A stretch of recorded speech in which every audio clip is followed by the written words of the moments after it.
Ipapakita ko sa inyo. Isda na walang mata. Ayan o. Walang mata. Tapos may ano siya. May pangil na dalawa. Ayan o. Walang mata.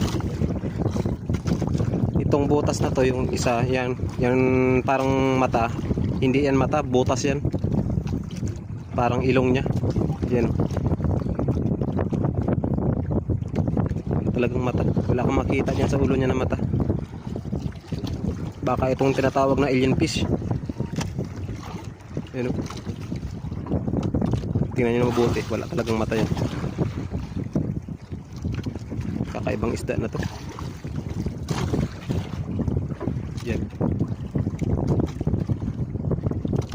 Tatlo yan guys, ayun o. Tatlo sila.